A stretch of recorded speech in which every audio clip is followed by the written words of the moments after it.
All right, we are on to our final lesson of our rocks and fossils unit. What you should have right now in front of you is your Cornell style note sheet with those 3 lines that you know so well by now. The title for today is just one word, stratigraphy. Fancy science word. And then the question we're going to ask is, how do rocks tell us about the past? So as you're wrapping that up and writing that down, let's take a look at our key questions for today, which are: where are the oldest rock layers? What does the law of superposition say? What is the difference between relative and absolute age? And then what is an index fossil? And a little side note to that is, why should we care?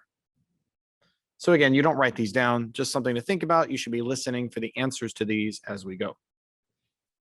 So the first thing we need to think about is this statement, which is, when we dig into the ground, we are actually digging into the past. This is a very important idea, which is you can learn about the past by looking at what's in the rocks. And this is because rocks create layers in a predictable pattern. The first layer is covered by a layer above. We kind of got into this last week when we started talking about strata, which is sedimentary rock layers, but we're going to get into it more now. But every time you dig deeper into the ground, every scoop of dirt you take out of the ground, you're looking at sediment that is older than the layer above it. So here's how it works. You can write this down, or I should say you could do this drawing if you want. Otherwise, you can just look at it. But you look at the green layer on the top, and that's the first layer that lays down. And that's, at the bottom of a lake. And you can kind of see the water above it. Now, in time, we're talking hundreds, if not thousands of years, another layer gets laid on top. And that other layer is a little bit different. And this one, it just happens to be that orangish color, or whatever you want to call it. But it's now on top of the green layer. So the green layer is older because it was there first. Okay. The orange layer comes, and then look at the third graphic on the bottom. You have that purple layer at the bottom. So now, as you can see the time go forward, you can tell the green layer is the oldest, that orangish layer in the middle is the second oldest, and that purple layer is the youngest.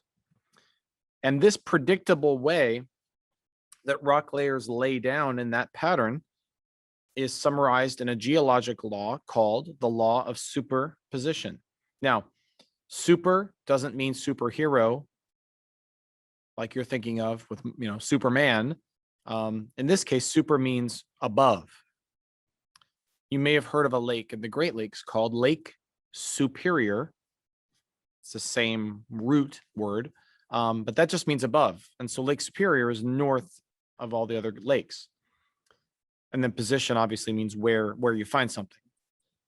So superposition just means an above position or above place. Really, if you want to add that to your notes, you could just write down superposition equals above place. And what that means, or what that says is, I should say, is each rock layer is older than the one above, and it is younger than the layer below. So that's kind of our establishing fact we need to know moving forward. But what do we do with this? Well, as a result, any fossil or artifact found in layers of strata can be compared to another one to determine their age. And so again, going back to what we started with, it can be said that rocks are actually a picture of the past. Whatever's going on gets recorded in the rock layer for humans to dig up millions of years later. And we have a video to explain that. This sedimentary rock law is a perfect example of the law of superposition. Here is another example. Welcome to Moo Moo Math and Science and the law of superposition. The law of superposition states that the youngest rock is always found on top, and the oldest rock is at the bottom whenever you have rock layers. So the relative ages can be arranged by the depths of the rocks. So let's take a look at this law of superposition in action. You have this bowl. Imagine that it is a patch of land with rocks. Wind blows in sand, and the time now is exactly 8 p.m. Time passes, and water moves in rocks. So now you have another rock layer. Time continues to pass, rocks are being deposited, and next, the wind picks up and blows in layers of dirt, along with some rain. We started at 8 p.m., but time has passed. The wind picks up again, and once again, you now have sand being deposited. Soon after the sand, you're going to get another layer carried in by the water of rocks. So now you have a layer of rock on top of the sand. Remember, we started at 8 p.m. Time is passing by. Soon after that, you have another layer of sand brought in by wind. And then finally, let's turn the bowl a little bit. And finally, you have a nice rock layer. This took approximately a minute and a half, so it would now be 8:01 and 30 seconds. So the dirt on top is going to be younger than the rocks on the bottom. That is the law of superposition. However, life is not that easy. What happens when you get rocks like this that are folded and disturbed? Or maybe you get an example like this. However, the law of superposition is still an important principle used in geology and archaeology. All right, so here's a little picture to kind of drive home this point a little bit more for you.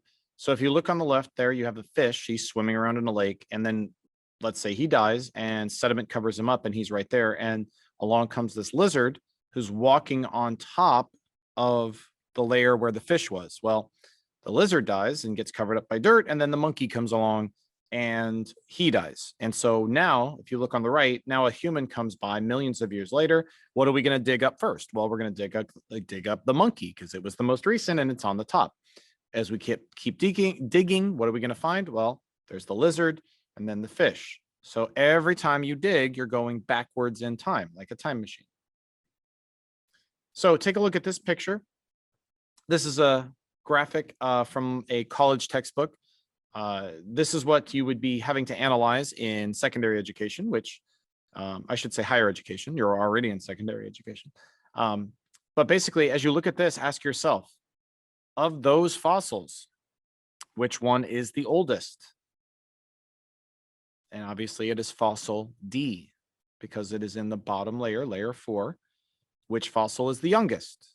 And that's fossil A, which is in layer 1. So you need to be able to use the law of superposition to determine the ages of different layers. Now, here's the problem, and you kind of saw it in that video a little bit, but here's the problem with superposition. The ground doesn't always cooperate. When rocks are disturbed in any way and they don't follow superposition, we call that an unconformity. And there are two causes of unconformities.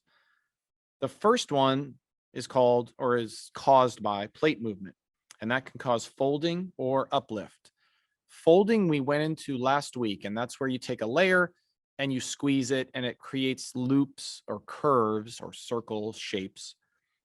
And then uplift is where an earthquake happens on a fault and ground on one side of the fault is higher or lower than it used to be. And as a result, whether it's folding or uplift, you can sometimes get an older layer above a younger layer, which normally, due to the law of superposition, is not possible.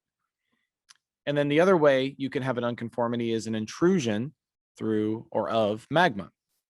And you learned about that with intrusive igneous rocks. when magma forces its way into layers of strata and it cools off, it's younger than anything around it. And so the example again, just like last week, you can't have lava invade a layer that doesn't exist. So the lava is automatically younger than the layer around it. So here's an example of unconformities. If you take a look here, you have layer F that has been uplifted on the left side and it is now above, in some places, layer M, which is younger. And then if you look at layer H is a intrusion of magma. So layer H would be a granitic rock or intrusive igneous rock, and it's created a sill in between layers M and R. So this is an example of unconformities and the reason why we need to go into a little more depth and detail when it comes to looking at rock layers. And here's a video to help explain that. Have you ever been to the Grand Canyon or seen photos of it? You probably noticed that the eroded walls of the canyon are formed of numerous layers of rock. When you look at a cliff or a rock face, you might see a uniform face of rock. More often, like the Grand Canyon, the cliff will have several different layers. If two adjacent layers of rock are missing an interval in geological time, geologists call the surface of contact between them an unconformity. Unconformities are common in sequences of sedimentary rocks, where a much younger layer lies directly on top of an older layer. In the Grand Canyon, you can observe that the unconformity exists where a much younger layer lies on one formed much earlier. Here, the top layer is 1 billion years younger than the layer beneath it. This period of time is so significant that geologists call it the Great Unconformity. There are 3 different kinds of unconformities. An angular unconformity is formed by a process that begins when sedimentary rocks are deposited into horizontal layers. These rocks are then deformed, tilting due to forces in Earth's interior. Next, weathering erodes the tilted rocks. Finally, another episode of sedimentation deposits additional horizontal layers on top of the angled layers. Another type of unconformity is a disconformity. A disconformity results when a new layer of rock is laid down on top of the eroded surface of a much older rock. Both layers of rock are horizontal. Because the layers have the same orientation, a disconformity can be harder to recognize in the field than other types of unconformity. A disconformity may be evident only if the rocks are dated, using fossils or radioactive dating. A nonconformity arises when sedimentary rocks are deposited over igneous or metamorphic rocks. This type of formation represents significant change in the geological environment from volcanism to periods dominated by deposition sedimentation. A nonconformity is relatively easy to recognize since it is distinguished by younger sedimentary rocks above older igneous rock. Unconformities help geologists to discover episodes of volcanism, uplift, erosion, and deposition. Now, because of unconformities, scientists need another way to compare ages of rock layers. In other words, we can't just use the law of superposition. So there's 2 ways we compare. The first way is through something called radiometric dating. And it's a little complicated, but you basically look for a certain amount of elements that have a specific isotope or number of neutrons or particles. So that is a very sciencey, technically complicated way to do it. But once you have that data, once you're done, you have something called absolute age. Absolute age is the exact number of years old of a rock layer or a fossil. And we'll show you the difference here in a second. The other way is by comparing fossils in layers above and below. So if I take a fossil and I compare it to something or say how old it is in relation to something else, that's called relative age. And I'm going to try to give you a way to memorize that here in a bit. And it just means when I say relative age, it just means you judge it in relation to other rock layers in a single column. And by the way, in case you need this, and if you already know what a fossil is, you don't need to write this down. But if you don't know what a fossil is, feel free to write it down. A fossil is any trace, meaning any evidence of a once living thing. It can be an impression, like a footprint or a leaf print, or bones, remains. So look at these two columns. These two columns tell you the difference between absolute and relative age. So if I say something as an absolute age, I'm saying something like, I am 42 years old. That is a statement of absolute age. I'm telling you exactly or for sure how old I am. Another way to say that would be, I was born in this year, in this case, 1978. So you're telling me exactly the year or exactly my age. Over on the other side, you have relative age. A relative age is in relation to something else. So for example, I am younger than my sister. That is my age, but only as compared to something else. Or you could say, I was born before my son, because my son is younger. So another thing for your notes, if you want to add this, absolute age typically only deals with one thing. Relative age has to have two or more things because you need something to compare it to. So that's a good way to remember. Now, what do we do with that information? Well, the truth of the matter is many fossils appear in multiple layers because that animal was alive for many years. Now, let me just stop. I don't mean a single animal. So one elephant can't live millions of years. When we say animal, we mean its species. So when I say an animal lived for many years, I don't mean one animal, I mean its type of animal or its species of animal. So for example, sharks have been around forever. So if you saw a shark tooth on the ground today from a shark that lived that was alive up until yesterday, it would look very, very similar to a shark tooth from a shark from 50 million years ago. They haven't changed virtually at all. And they go much farther back than that. They are hundreds of millions of years old as an animal. So when you find a shark tooth, it doesn't help you determine the age of a rock layer. A shark's tooth is kind of useless because the layer it's found in could be 2 days old or 200 million years old. It's too big a range. So instead, geologists look for something called index fossils. Index fossils are very important in geology. If it wasn't for an index fossil, we would not be able to relative date all the layers around it. So what is an index fossil? It's an organism that only appears in a single rock layer. And the reason why is their species was only around for a short amount of time. Now, again, we're talking about Earth time, not human time. So when it comes to the rock record, a short time could be 10 million years. Now, once you find an index fossil, as a geologist, you have, you're excited because now you have a good idea of what age that layer is, and you can compare that layer to the layers above and below. So index fossils are very important. Since they only appear on one layer, we know how old that layer is, and we can relative date all the layers around it. And here's a video to help out. And this lady has an accent, so you're gonna have to listen intently. While the order of the fossils in rock strata tell us the sequence in which fossils were laid down, it doesn't reveal their actual or absolute ages. We can find out the age of a fossil in one of two ways, either by relative dating or absolute dating. Relative dating involves establishing whether a fossil is older or younger than a reference, which might be a rock layer or an easily dated fossil. For example, ammonites are considered index fossils because they lived only between 245 million years ago and 65 million years ago. Rock layers found with ammonite fossils must be within that same age range, and so we can conclude that other fossils found in the same rock layer must have lived within that same time frame. In general, if layers of rock are undisturbed, rock in the lower layers is older than rock in the upper layers, so the layer in which a fossil is found also helps determine the fossil's relative age.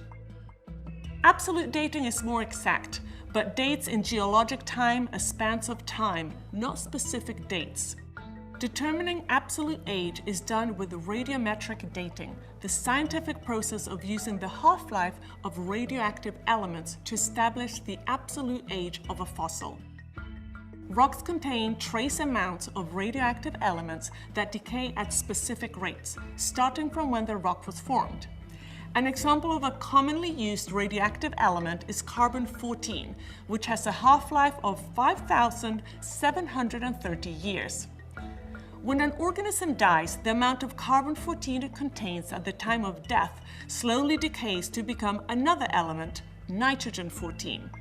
Carbon-14 is known as the parent isotope, and nitrogen-14 is known as the daughter isotope. So for example, say the amount of carbon-14 found in a bone specimen is 25%, and the amount of nitrogen-14 is 75%. We know that starting out, the bone would have contained 100% of the parent isotope. After the half-life of 5,730 years, this would have been halved to 50%. And after 2 half-life periods, the amount of carbon-14 would be 25%.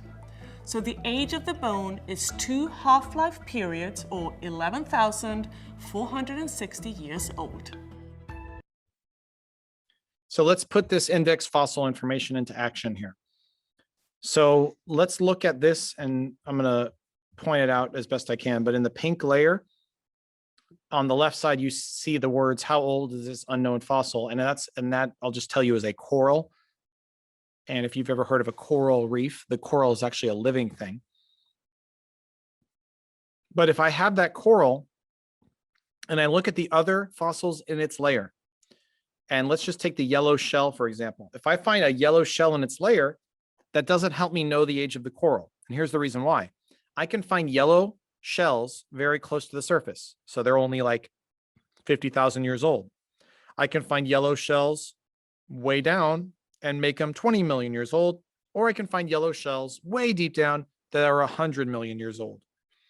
If I find a coral next to an animal that could have existed yesterday or 100 million years ago, how old is the coral? And the answer is we have no idea. So what we have to do is we have to look it through the rock column and find a index fossil. In this case, the index fossil is that trilobite, which is that little animal right there on the bottom left of the blue section. Now, look at the chart on the right. Notice that the yellow shell, the blue star, and the green shell have existed hundreds of millions of years ago and still exist today. So when I find one, I have no idea how old that rock layer is. However, because the trilobite only existed in the blue layer, if I find a trilobite, I immediately know how old that rock layer is. It doesn't matter what happened. There could have been an unconformity, uplift, folding, doesn't matter. If I find a trilobite, I know it's in the age range of the blue layer. And that's why trilobites, or I should say index fossils, are important. So take a look at this map. It's a cross section of the ground, and look around at all the fossils and try to identify which one is the index fossil. Now, to do that, you have to know what I mean by the words index fossil. Remember, an index fossil is a organism that only lived a short time, so its fossils are only in a single layer. So see if you can find something that was only in one layer, and hopefully you did. It's the trilobite. Again, same animal. Now, once we have that, we can determine, even if there's uplift or unconformities, we can determine the age of the surrounding layers. So now ask yourself, do you know where to find the oldest rock layers in a rock formation? Do you now know what the law of superposition says? Do you know the difference between relative and absolute age? And then what is an index fossil? And more importantly, why is it important? So what you need to do now, set these notes to the side, go do something else for a little while, come back, try your best to write a summary of what you just learned. Include detail, specific vocabulary words and things like that. And if you can do that, you're good to go. And as always, I thank you for your attention.